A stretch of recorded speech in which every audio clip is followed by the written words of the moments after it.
The bell above the door gave a soft chime at 14:07. Nobody turned to look. The regulars didn't need to.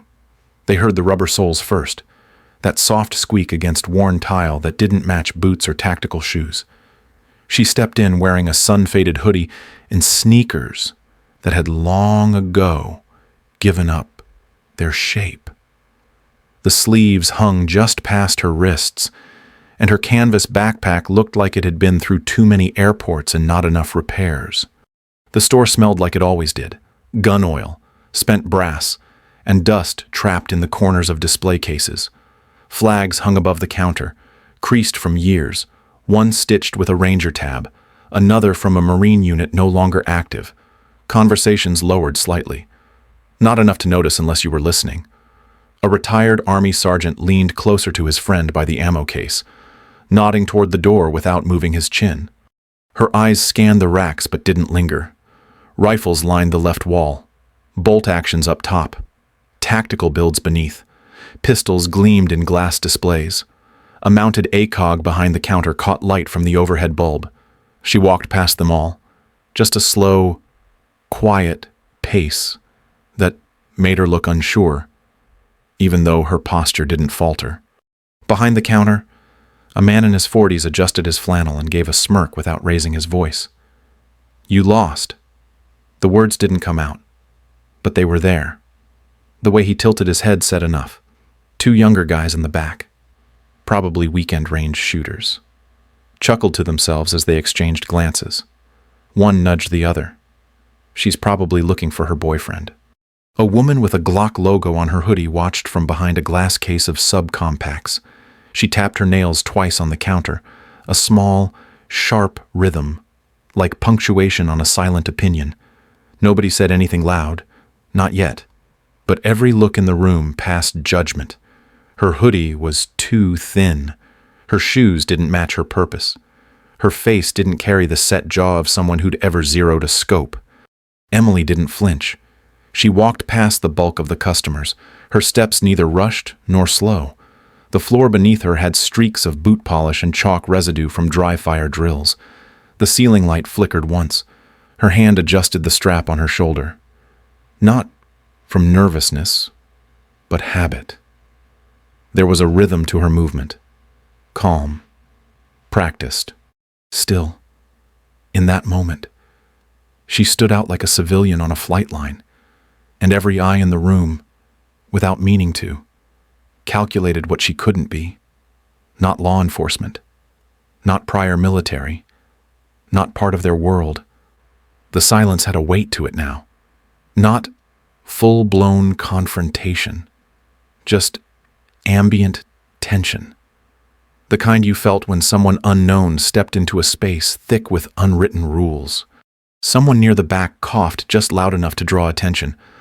Another voice said low, "Bet she's looking for pepper spray." The joke wasn't clever, but it got a few small laughs. Emily stopped at the center display. She didn't touch anything. Just looked. Behind her, a man leaned over and muttered something about the bakery next door. Someone else suggested she try the mall instead. Nobody asked what she wanted. Nobody offered help. The assumption had already been made. She wasn't one of them. She didn't belong here. But she stood still, like she had all the time in the world. At 14:10, Emily reached the end of the counter, where a display of polymer-framed pistols gleamed under fluorescent lights. The clerk, same one who'd barely looked up before, leaned forward with a bored smile and asked if she was looking for something simple. His hand hovered over a Glock 43, the kind often sold to first-time buyers. Emily didn't even glance at it. Fen Ballista, Phantom Sight Configuration, Lapua Magnum rounds. Her voice didn't rise above normal. She said it like she'd ordered it a dozen times before. The words landed too fast for most people to catch on first listen. Then the air stilled. One of the younger guys near the AR wall blinked, his mouth half open, as if trying to figure out whether she just listed a custom setup or was reading off a gaming forum. The woman with the Glock hoodie shifted her weight slightly, her fingers pausing mid-drum, A man at the far end, older, in a patched soft-shell jacket with a contractor's lanyard, narrowed his eyes. The clerk laughed. Nervous. Almost automatic. Phantom sight. You sure you don't mean red dot or something with a laser? He waited for her to laugh too. She didn't. A whisper came from near the ammo shelves. A guy in his 50s, shaved head, scar across the bridge of his nose, spoke low. That loadout was pulled from testing. 6 years ago. Emily didn't turn. She simply nodded once, like she already knew. Someone behind her chuckled, louder this time. Oh yeah, I saw that on Reddit. Next she'll be asking for guided rounds. The tension in the room didn't quite break. It just reshaped itself into sarcasm. Another guy leaned toward a friend and murmured, probably watched some sniper doc and memorized the parts. Bet she doesn't know what Lapua even means. His friend smirked, elbowed him, but kept his eyes on her. Still watching. The clerk tried again, now with a tone half dismissive, half performative for the room. Look, ma'am, if you're here to build your boyfriend a fantasy rig or something, cool, but that kind of rifle doesn't exist for casual sale, not with that sighting system, and definitely not with Lapua's. Those are for he trailed off. Emily kept her eyes on the shelf. Her breathing didn't change. She looked at a Remington 700 next to a Christensen arms bolt action, but her focus never fully landed. It was clear she wasn't shopping. She was evaluating. The woman with the Glock logo tilted her head and spoke just loud enough for others to hear. Those specs, no way you're serious. Phantom sight configs were only in play on test ranges. Maybe SOCOM had one in prototype, but that was classified and pulled. You read that somewhere and thought it sounded cool. A few people laughed, like the awkward kind you hear in waiting rooms or bad parties. But none of them had quite the same confidence anymore. The room didn't know what to do with her. She hadn't raised her voice. She hadn't smirked. She'd simply named a rifle, a configuration, and a round type that didn't belong in civilian conversation. At 1412, a man wearing a 10th Mountain Division ball cap adjusted the bill like he suddenly felt too seen. He didn't say anything, just stared. Someone else tried to cut the silence again. She probably means a Savage Axis or something. I mean, come on. The clerk offered a flat chuckle and stepped sideways toward a display case, gesturing at something entry-level, something that wouldn't scare off a rookie. Emily didn't move. She stood still, as if waiting for the noise to die down on its own. The mockery kept going, but it was thinner now. Jokes with less weight, laughter with a trace of nervousness underneath. They still didn't believe her, but now they weren't quite sure she was wrong. At 1414, a retired Army Ranger with sleeves pushed up to show faded ink leaned against the suppressor cabinet. His limp wasn't obvious until he shifted to face her directly. Then it became part of the performance. He eyed Emily up and down like she was a smudge on a scope. That FN ballista talk? You've been watching Discovery Channel. They teach that before yoga. He didn't laugh. He didn't need to. The room gave him the rhythm, and the rest followed. A younger guy in tactical cargo pants and a plate carrier empty, but meant to be noticed, chuckled loud enough for the back row. She's got that soft grip, the kind that fumbles a mag halfway through chambering. Probably never touched anything heavier than a .22. Near the entrance, a guy with a DSLR on a tripod adjusted his mic. His YouTube channel banner peeked from a laptop screen next to the holster display. He gave a smirk just wide enough for the camera. Okay, folks, real talk. This is what happens when someone brings Instagram vibes to a weapons platform. Phantom sight config. Classic TikTok bait. I'll break that down later. Emily glanced at the mic but didn't flinch. The blogger kept rolling, his eyes more on the clicks than on the truth. He dropped words like loadout and spec breach to sound sharp. Half the watchers in the room nodded, not because they knew, but because they didn't want to look like they didn't. By the bolt action rack, a tall guy in a team polo stood arms crossed, a competition badge still hanging from his lanyard.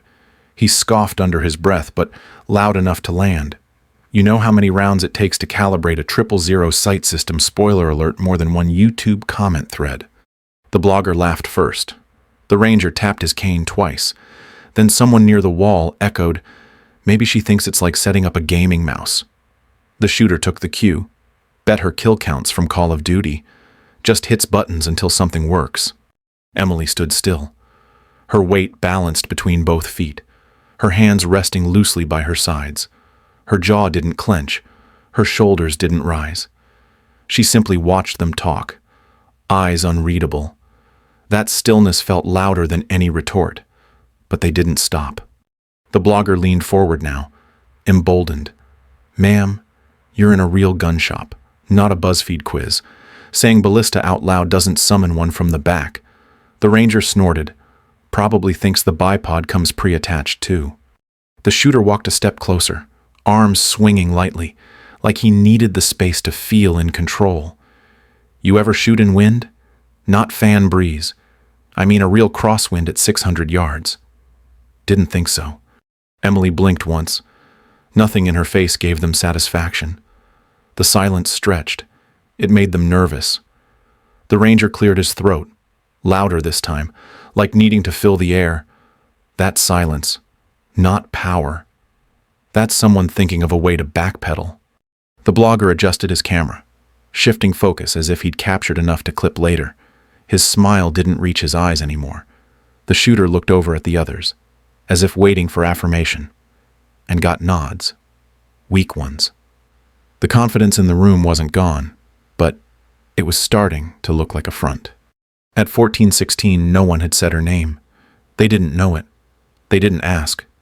But each insult was aimed like they needed her to leave. Not because she didn't belong, but because they didn't want to find out she did. At 1418, the youngest guy in the room, barely mid-20s and dressed like he wanted to be mistaken for infantry, stepped forward. His hat sat crooked on a buzzed head. The bill curved too sharply to be accidental. He wiped his hands on a rag black with grease. Like a mechanic who hadn't earned the title yet. His eyes locked on Emily's backpack. A canvas rucksack faded from years of sun and rain. Seams fraying at the corners. He tilted his head and smirked. "Hey, what's in the bag? Leftovers. You look like you've been carrying that since high school. Might be a granola bar and some rent bills in there." He looked around for laughs. Some people chuckled on cue. Others didn't. But he pushed forward anyway, riding the wave he thought he started. Or maybe that's your whole loadout. Huh, a thrift store ranger. Emily didn't flinch. Her hand moved to the strap, adjusted it once, then fell to her side. No reply. No sigh. No shift in posture. Just stillness. The kid frowned, trying to draw her in. "What?" No comeback. "Not even going to defend your trail shoes, I mean. Those soles are flatter than a state map." He was louder now, trying too hard. That's what happens when confidence starts to wobble. She turned slightly toward the counter, voice level. "Show me your sub-MOA precision rifles. Bolt action. No factory drift." Her tone cut clean across the laughter. Not raised, not sharp, just precise. The guy blinked, confused by the shift. Behind him, one of the older customers turned to look. Another, a collector by the 308s, tilted his head like trying to hear something between the words. The air tightened. The room hadn't gone quiet, but something shifted. Less bravado, less open mockery. A pause, like a group realizing they'd underestimated the wrong person. The kid muttered something under his breath, but didn't say it again. Emily stepped closer to the glass, calm, eyes scanning the case like nothing had happened at all. At 1421, a tall man near the rifle rack, sleeves rolled to show gym-built forearms, stepped forward. He wore a ball cap stitched with a state flag and a morale patch that looked bought, not earned. His voice carried across the room, forced casual. "You ever even held a real rifle? Lady. Let's see if you can lift something that actually matters." He reached for a Barrett M107A1 on the bottom rack, a semi-automatic .50 caliber known more for its weight than finesse. At over 28 pounds with scope and suppressor attached, it wasn't meant for comfort. He tilted it upright and shoved it forward, half offering, half daring. Bet you can't even clear the bipod without dragging. Emily didn't say anything. She stepped forward, positioned her stance, and grasped the M107A1 by the receiver. Her movements were clean, no wasted motion. She lifted it smoothly, rotated it muzzle up, then muzzle down, letting her weight shift with the action. Her left hand cradled the forestock as she adjusted the cheek rest with her thumb. Then she rolled the bolt halfway back to check the chamber. Empty. She reset it without flinching. The man's grin thinned. She tilted the optic and angled toward the ceiling light, her fingers rotating the elevation turret 3 clicks left. Then she ran her thumb across the suppressor threads, confirming lock. No dramatics, no flexing. Just familiarity. Someone near the back muttered, not loud enough for attention. The guy who'd handed her the rifle forced a laugh. Lucky guess. Anyone can Google how to touch a rifle. Handling's different. A voice from the ammo wall spoke up. Retired. Judging by the gray in his goatee and the way he leaned on one knee like it still ached. Cold air doesn't forgive sloppy form. He sounded annoyed, or maybe challenged. Emily set the Barrett down gently on the foam cradle, stood straight, and looked toward him. February 2014, North Slope. Wind chill was -30. I was prone for 12 hours. Overwatch on a pass-through corridor near Deadhorse. Lapua rounds in a match-grade bolt. No heaters. No relief. The store went quiet. The older man snorted. Cold story? You want us to believe that you don't have the face of someone who's seen frostbite. You've got clear skin, clean hands, no gear on you. You dress like someone heading to an REI sale, not someone who's ever done real work in cold zones. Emily didn't blink. I used heat tape on the bolt and an optic wrap to reduce internal fog. Barrel was insulated with mil-spec wrap and duct seal on the cheek weld. We rotated batteries every 6 hours, switched gloves every 2, voice low, even, not emotional. She wasn't trying to convince him. She was just stating facts. The man paused, searching her face for something false. He didn't find it. The ones who bragged usually overshared. She didn't. She gave just enough detail to sound real, and too specific to fake. Another customer looked down at the M107A1 she'd just handled and back at her hands. No shaking, no readjusting. The way she cradled the stock and manipulated the controls had looked too clean to be rehearsed. At 14:24, nobody spoke. The tension didn't break, but it shifted again. The bravado was still in the room, but it had started looking for the door. At 03:17, the wind snapped across the valley with nothing to slow it. Emily lay prone, her breath controlled, rising in faint clouds that disappeared faster than they formed. She'd been on the ridge since 15:02 the previous day, sunk into a nest carved from snow, wrapped in layers of silent fabric and frost-stiffened nylon. The FN ballista rested across a fold of rock and ice, tripod legs buried deep. She hadn't moved in hours. At 21 years old, Emily had been the youngest in the intake group, recruited through channels nobody outside her family could name. She never saw the forms, only the directive. Her father never discussed it. The invitation came on a sealed slip, tucked into the inner lining of her academy duffel, marked only with a date and location. No names, no insignias, no explanation. That was the entry price. They didn't use formal uniforms in training, just layers. Cold gear rated for sub-zero and packs tailored to each loadout. Everyone carried their rifle. No sidearms, no radios. You learned to read terrain or you washed out. The cadre didn't scream. They didn't correct. They simply observed. If you weren't cut out, you disappeared by sundown. Her test op was labeled 44D. The objective Overwatch, a suspected supply route used for low-visibility extraction of classified assets. Her gear list had been short. FN Ballista, custom-matched barrel, Lapua Magnum, 3 rounds, phantom sight rig with low glint housing, 2 MREs, 1 rationed heater. She memorized it on the flight. They dropped her at 12,300 feet by helo, the kind without tail markings, only her and one handler. He gave her a nod, then walked away. She never saw him again. The wind howled harder at 0400. Her gloved fingers twitched once, then resettled on the receiver. The optic held steady, but she rotated the elevation dial 2 clicks down. The target hadn't appeared yet, but she knew the window would close fast once it did. At 0412, headlights flickered below, slicing across the valley floor. The lead vehicle was a diesel, boxy and wide. Behind it, 2 smaller follow-ups. No armor, no escorts, civilian plates. But the radio signal spiked as they passed a trail marker she'd memorized. That was the signal. Engage or fail. She counted 2 seconds of drift between headlamps and stopped movement. That was her opening. She didn't adjust for wind again. She had already factored it. She didn't exhale twice, just once. Slow, then squeeze. The rifle cracked once. No recoil jerk. No missed pulse. The round struck the lead engine block, offset 6 inches to the left, exactly where the diesel line met the manifold. It buckled fast, stopping both follow-ups as planned. No cheers came through her comm. No one congratulated her.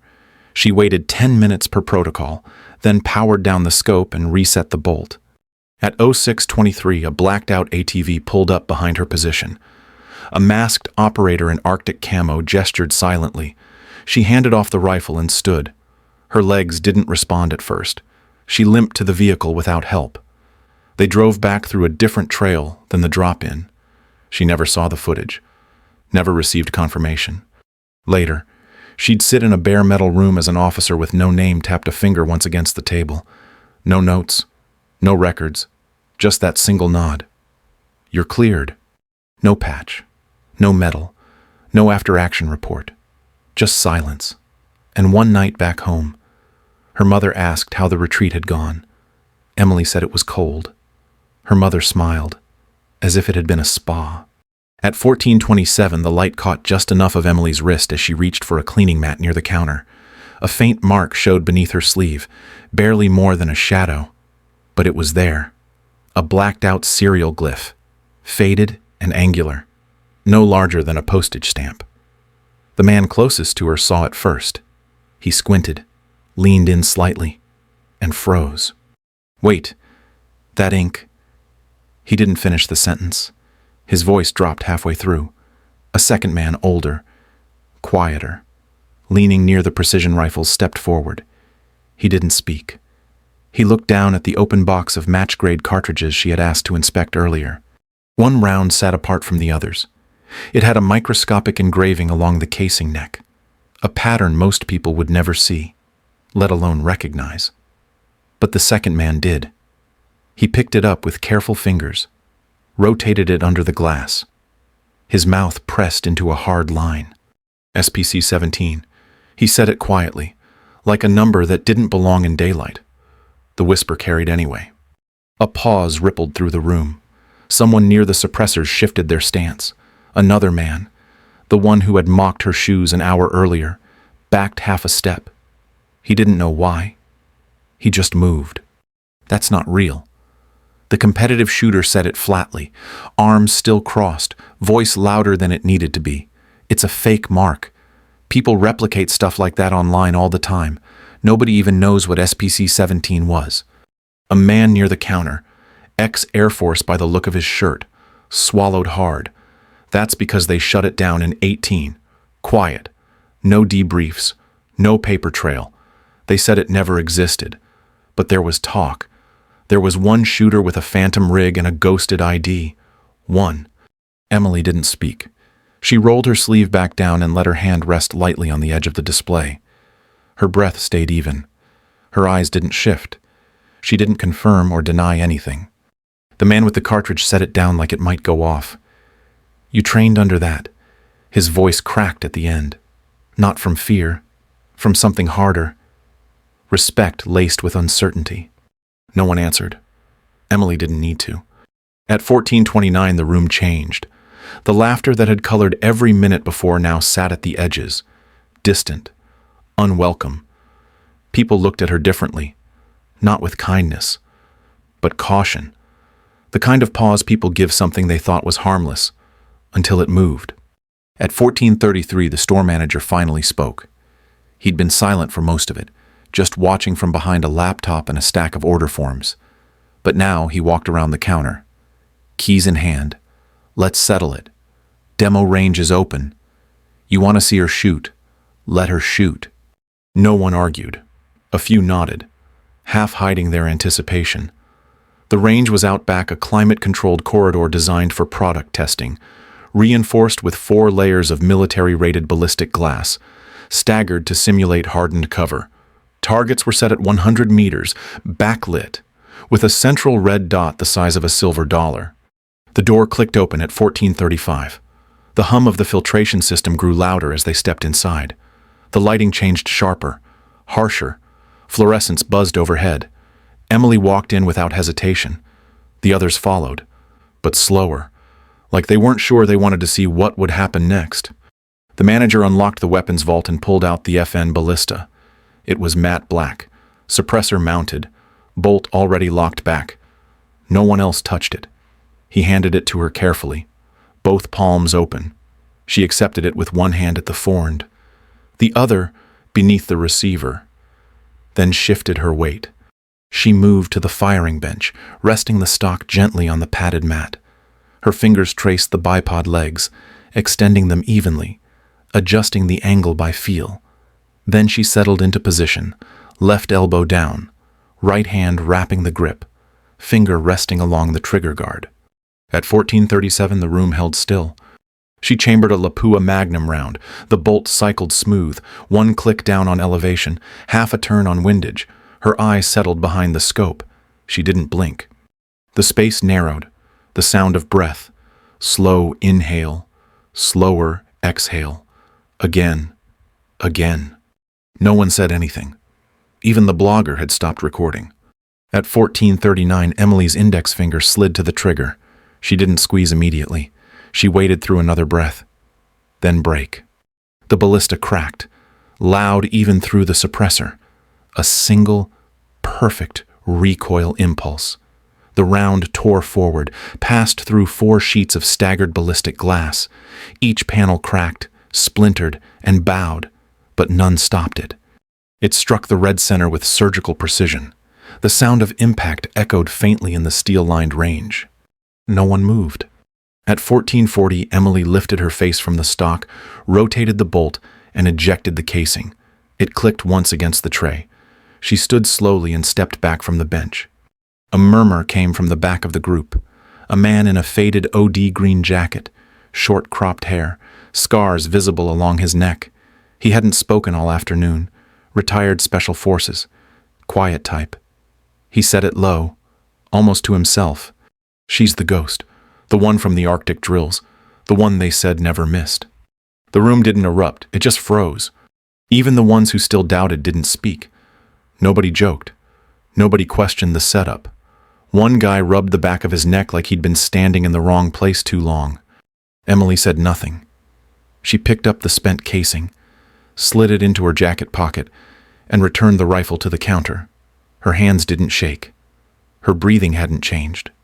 At 14:42, the only sound left was the hum of the range lights overhead. It was the kind of silence that didn't need words. At 14:45, the silence was broken by a single voice, younger, sharper, with the kind of authority that came from standing behind a counter, not a command post. The clerk, a kid with acne along his jawline and a name tag tilted off-center, cleared his throat. "All right. Cool shot. But we still need ID for range access. You know, just the rules." Emily turned without pause, reached into her jacket, and pulled out a slim metal card, dull silver, edges worn, no laminate. She handed it over without explanation. The clerk glanced at it, turned it over once, then snorted, "This is expired. Like 8 years ago, expired. You got a newer version? Or maybe a library card to go with it?" He held it up like a prop, facing the others. Someone in the back chuckled. Another whispered something about cosplay getting too real. Emily didn't respond. Her hands stayed at her sides. The store manager reached out and took the card from the clerk, irritation barely veiled. He brought it closer to the scanner mounted behind the counter. The system didn't recognize it at first. Just a red blink. Then, without warning, a single thread along the edge of the card shimmered. Faint, blue-silver, a filament no thicker than a strand of hair. The reader clicked once, then once more. A low beep followed. The screen flickered. Presidential access. Class C override. The manager didn't speak.